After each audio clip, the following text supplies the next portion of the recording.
히랍의 신학 가운데 이런 이야기가 있습니다. 헤라클라스가 길을 걷다가 길 위에 굴러다니던 어떤 물체의 발등을 찍혔습니다. 화가 난 헤라클라스는 그것을 부숴버리려고 발을 높이 들어 힘껏 밟았습니다. 그런데 이게 웬일입니까? 부서지기는커녕 몇 배 더 커지는 것이 아니겠습니까?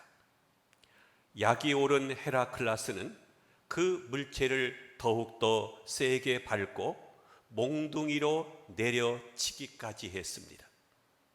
하지만 그럴수록 그 물체는 점점 더 커질 뿐이었습니다.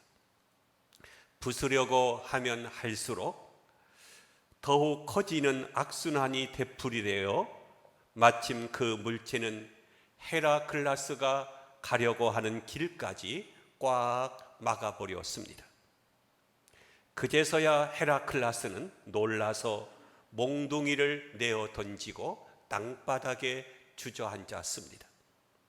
우두커니 앉아서 이러지도 저러지도 못하고 있는 헤라클라스 앞에 아테네가 나타나서 이렇게 말했습니다.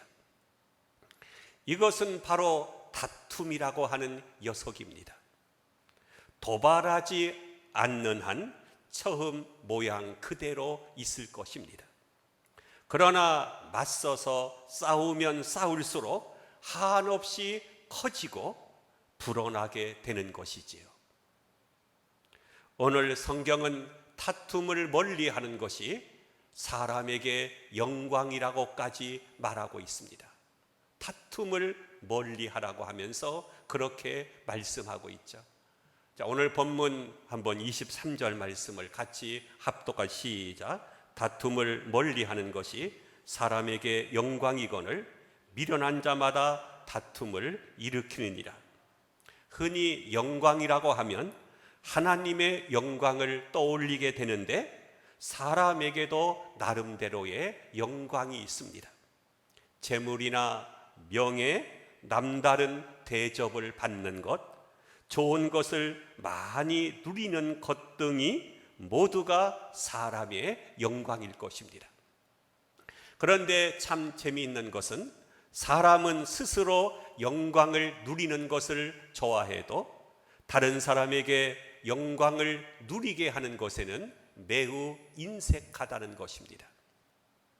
그러면 왜 성경은 다투지 않는 것이 사람에게 영광이 된다고 했을까요?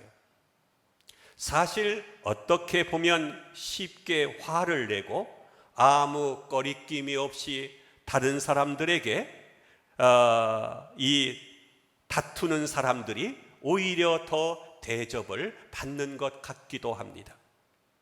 목사님들이 모이는 어떤 단체 안에도 다투기를 좋아하는 사람이 한두 사람 꼭 있기 마련인데 모두가 가급적 그 사람을 건드리지 않으려고 애를 씁니다. 그 사람이 말하면 반론을 제기하거나 토를 달지 않고 그래요 하면서 그냥 적당하게 넘어갑니다. 가만히 보면 그 사람이 가장 외롭고 불쌍하다는 것을 알 수가 있습니다. 왜냐하면 아무도 그 사람을 상대하려고 하지 않기 때문이죠. 여러분들은 어떻습니까? 사람들이 공손하게 대해주는 것, 여러분의 말에 고개를 끄덕여 주는 것 말고 여러분들의 인간관계를 돌아다 보시기를 바랍니다. 마음을 털어놓을 수 있는 친구가 있습니까? 여러분의 단점을 진심으로 안타까워하며 지적해주는 사람이 있습니까? 다투며 사는 사람은 이 세상을 살아가며 진정한 의미에서의 사람 대접을 받지 못하게 됩니다. 다툼을 좋아하는 사람은요, 아마 아무도 없을 것입니다. 그런데도 사람들은 다투면서 살아갑니다. 심지어 어떤 사람들은 다툼을 일삼으면서 살아가는 사람들도 있죠. 대체 왜 그렇게 살아가는 것일까요? 다투는데 여러 가지 이유가 있겠지만 첫 번째로 보면 바로 혈기 때문이라는 것입니다. 엄청난 이해관계가 얽히지 않았는데도 죽기 살기로 덤벼드는 사람들이 있습니다. 이들은 사안이 중대해서가 아니라 스스로 자신을 통제하지 못하기 때문에 별것 아닌 것을 가지고도 목에 핏대를 세우는 것입니다.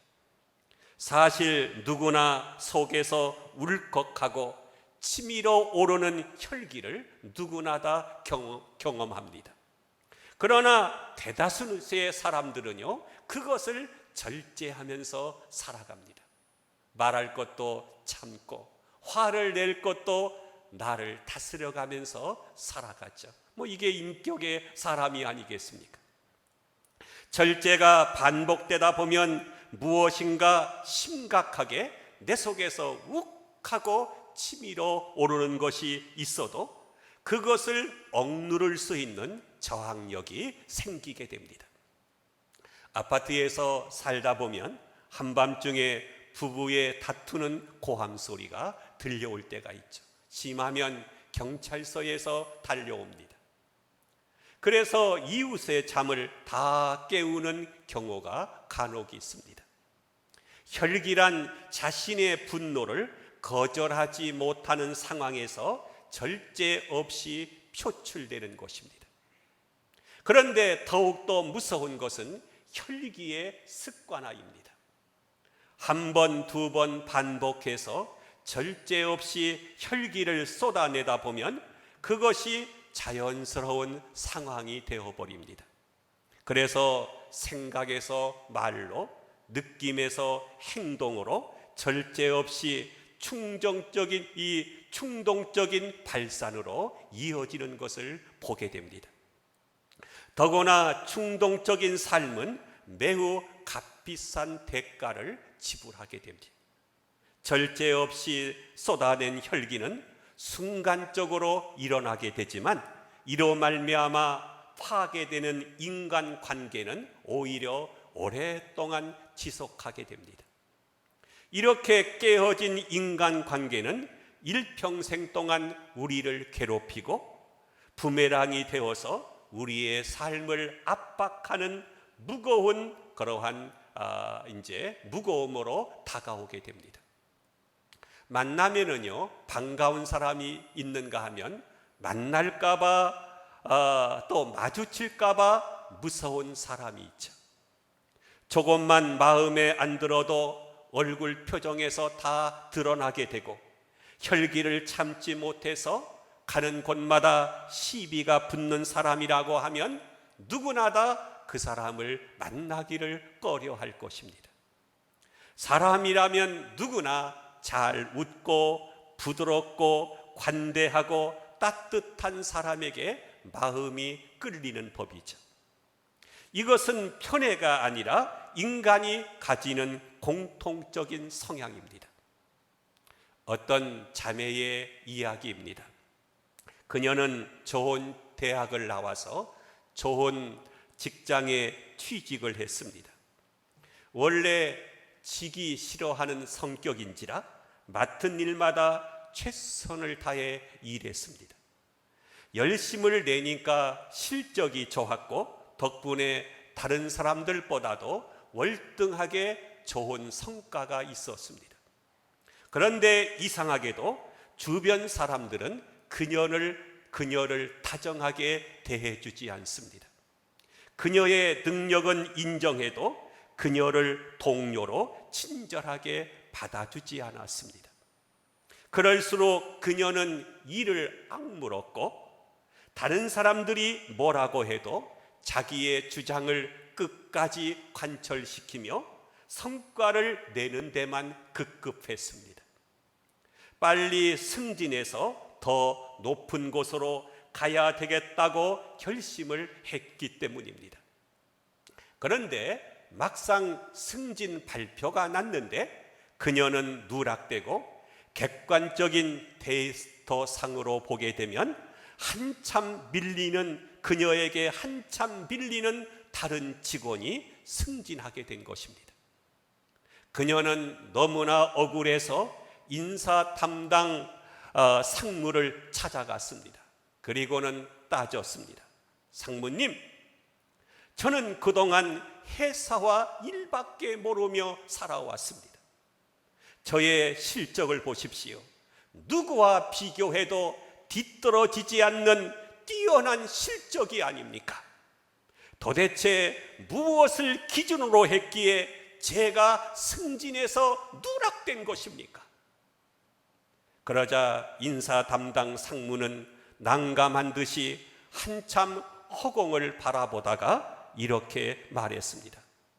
이보게, 나도 자네를 승진시키고 싶네. 그런데 자네 직속 상관이 자네는 절대로 안 된다고 하네. 그리고 다른 부서장들도 자네와는 같이 일하고 싶지 않다고 하네. 자신의 일에 열정이 있는 사람들은 주위 사람들의 관계보다도 일에만 몰두하게 됩니다. 그리고 일에 대한 열정과 집착으로 사람들과의 관계가 깨지는 것은 아랑곳하지 않습니다. 자신의 일이 방해받고 있을 때 우욱하고 치밀어 오르는 혈기를 스스로 일의 성취를 위한 정당한 분노라고 합리화시켜 버립니다. 그리고 그들은 자신의 일에 도움이 되지 않는 사람들은 무능하고 가치 없는 사람들이라고 생각합니다. 그래서 이런 사람들은 혈기에 대해서 반성을 하기보다는 오히려 자신에게 혈기를 불러일으킨 사람들에게 화를 냅니다. 어떻게든 자기의 일을 성취시키려고 하는 열정을 가진 것은 좋지만 인간 관계에서 보면 그는 다른 사람에게 대한 배려와 예의가 부족하고 없는 사람일 것입니다. 이 세상에는 크게 두 종류의 사람들을 나눌 수가 있을 것입니다. 첫 번째는 일 중심의 사람입니다. 이 사람들은 어떤 목표를 정해놓고 오직 일에만 몰두합니다. 일에만 집중하고 있을 때 누군가가 말을 걸면 건성으로 대답을 합니다. 자기가 목표한 일을 성취하기 위해서 일에만 몰두함으로 사람들이 상처받는 것, 사람들이 나에게서 떠나는 것, 그런 것들은 별로 중요하게 생각하지 않습니다.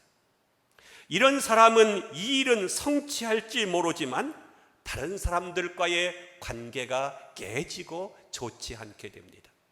두 번째는 관계 중심의 사람이 있습니다. 이 사람은 일보다는 다른 사람들과의 관계를 중요시합니다. 내가 목표한 일은 좀 늦게 성취된다 할지라도 사람과의 관계를 더 중요시합니다. 교회는요, 물론 일을 잘하는 일 중심의 사람도 필요하지만 저는 관계 중심의 사람이 교회에 더 중요하지 않나 생각을 하게 됩니다. 왜냐하면 관계가 깨지면은요, 그 사람이 나를 도와주지 않아요. 그래서 일도 되지 않습니다. 관계가 틀어지게 되면 사람들이 시험이 들게 되고 때로는 교회에서 멀어지게 만드는 요인이 되는 것입니다. 그러므로 교회는 관계가 좋은 사람들이 많아야 된다고 생각합니다. 정말 지혜로운 사람은 일을 통해서 사람을 얻고 그 얻은 사람들을 통해서 필요한 일들을 감당해 나가게 됩니다. 어느 누구도 자기가 다른 사람들에 의해서 수단으로 사용되는 것을 기뻐하지 않죠. 조선시대의 거장 임상옥의 삶을 다룬 상도라고 하는 드라마가 있었습니다. 거기에는 장사란 이윤을 남기는 것이 아니라 사람을 남기는 것이라고 생각하는 상인 임상옥과 돈을 벌기 위해서라고 하면 수단과 방법을 가리지 않아야 한다고 생각하는 상인 박수명이 등장합니다. 전혀 다른 가치관으로 장사에 임했던 두 사람은 결국 전혀 다른 결말에 도달하게 됩니다. 임상옥은 사람과 더불어 엄청난 부를 누리게 되었지만 돈만 아는 박수명은 사람도 잃고 돈까지 잃게 됩니다. 목적을 달성하기 위해서라면 사람들에게 상처를 주고 동료들과 끊임없이 이익을 가지고 경쟁해야 된다고 생각합니까? 인생에게 정말 중요한 것은 사람입니다. 돈은 잃어도 사람은 잃지 말아야 됩니다. 인생에서 사람의 마음을 얻는 것보다 남는 장사는 없습니다. 인생의 소중한 가치들은 모두 다 사람으로부터 오기 때문입니다. 일도 일로 자기의 가치를 증명하려고 하는 사람은 일이 끝나면 사람들로부터 외면을 당하고 버려지게 되지만 마음을 얻는 사람은 결코 배척을 당하지 않습니다. 그러나 사람의 마음을 얻는 것은 그렇게 쉽지가 않습니다. 덕이 있는 삶을 살아가며 착한 행실로 사람들의 마음을 감동시켜야 하기 때문입니다. 사실 세상이 그리스도인들에게 기대하는 것은 고매한 영성이나 심오한 기도의 세계가 아닙니다. 세상 사람들은 그런 것을 보여준다고 해도 그것을 알지 못할 뿐만 아니라 별 관심도 없습니다. 그들은 그리스도인에게서 덕스러운 삶을 보기를 원합니다. 착한 헌신으로 자신들을 감동시켜 주기를 바라는 것입니다. 그런데 그런 삶을 살아가며 세상 사람들의 마음을 얻어서 예수님을 전해야 될 우리들이 혈기 하나 제거하지 못한다고 하면 어떻게 되겠습니까? 소수의 사람들만이 칭찬하는 사람이 되지 말고 모든 사람들이 가까이 하고 싶은 사람이 되십시오. 만나서 차 한 잔이라도 마시고 싶어 하는 사람, 더 많이 알고 싶은 사람, 오랫동안 같이 있고 싶은 사람이 되십시오. 우리는 욱하는 혈기를 제거하지 못하고 제어하고 관대하고 부드러운 사람으로 살아가야 될 이유가 바로 여기에 있는 것입니다. 다툼의 삶을 살게 되는 두 번째 이유는 이익의 충돌입니다. 자신의 이익에 대한 집착이 강하면 강할수록 빈번하게 충돌이 일어나게 되죠. 자신의 이익과 상대방의 이익이 충돌할 때 한치의 양보도 용납할 수 없기 때문입니다. 그러나 다툼으로 지금 당장 한 푼의 이익이라도 더 챙기려고 하는 것은 나중에 더 큰 이익의 기회를 내어 던지는 어리석은 행동이 되는 것입니다. 어느 한 회사에서 아프리카로 전략적인 수출을 위해서 상사원을 보냈습니다. 일이 매우 잘 되고 있다는 보고를 받고 고위 간부가 아프리카로 갔습니다. 그런데 막상 가서 계약서를 살펴보니 자기 회사에게만 일방적으로 유리한 조항들이 가득 찬 계약이었습니다.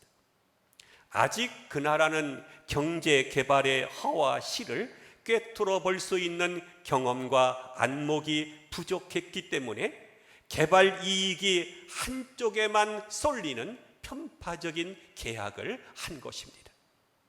간부는 환상적인 조건으로 계약을 체결한 주재원들을 칭찬해주고 회사에 떨어질 엄청난 이익을 계산하며 고국으로 돌아왔습니다. 그리고 양양하게 회장에게 계약서를 내밀었습니다. 그랬더니 이거 누가 했어? 간부는 엄청난 칭찬과 포상을 기대하며 주저없이 예, 제가 하고 돌아왔습니다. 어렵게 제가 성사시켰습니다. 라고 대답했습니다. 그러자 그에게 날아온 것은 회장의 호통뿐이었습니다. 이것을 계약이라고 했나?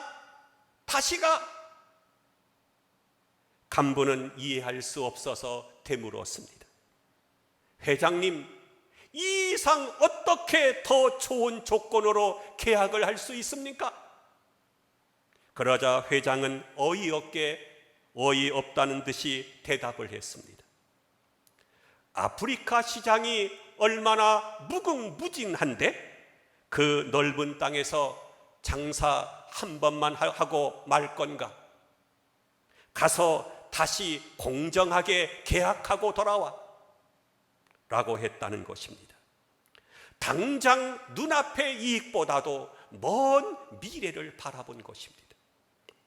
비슷한 이야기를 한 청년으로부터 들었습니다. 그는 사무기기를 파는 일을 하고 있었는데 중고 사무기기와 교환 판매를 하기로 했습니다.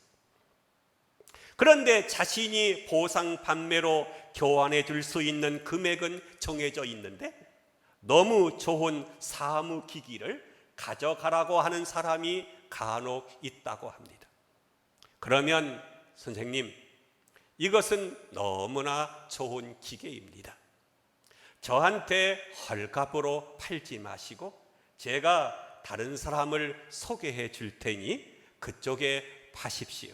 그러면 훨씬 더 좋은 가격을 받게 될 것입니다. 그래도 자신은 언제나 그런 식으로 영업을 했고 그러다 보니 사람들이 믿고 소개해 주는 고객들이 점점 많아지게 되었고 거래하는 사람들과도 모두가 신뢰가 형성되고 친구 관계가 되었습니다.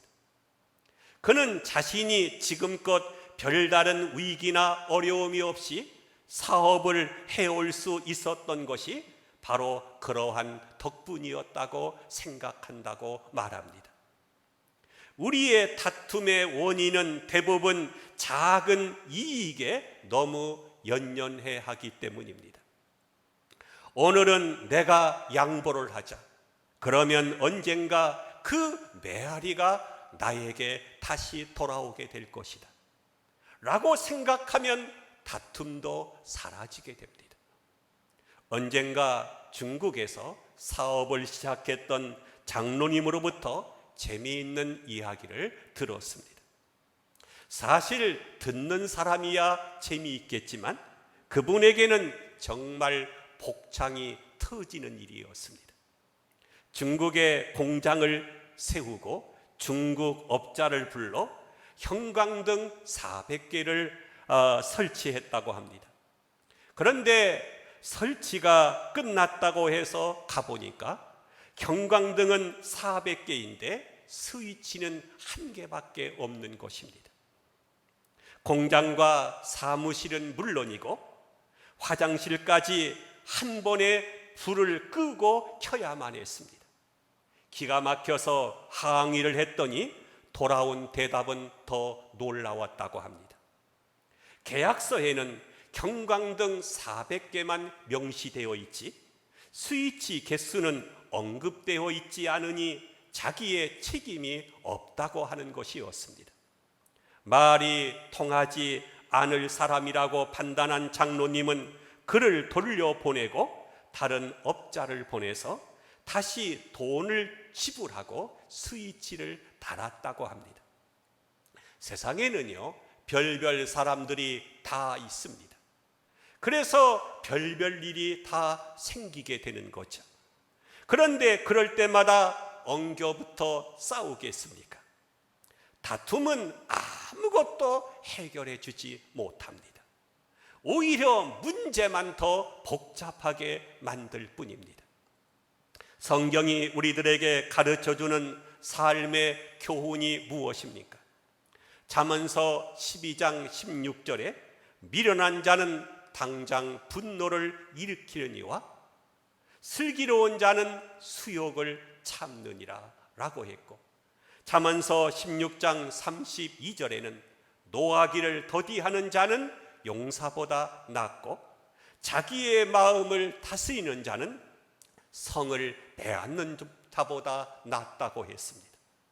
하나님께서 우리들에게 기대하시는 삶의 태도는 쉽게 분을 내지 않고 진리 이외의 것에 대해서는 아낌없이 양보하는 것입니다. 그렇게 살아가는 것이 어렵게 느껴졌다면 예수님을 묵상해 보시기를 바랍니다.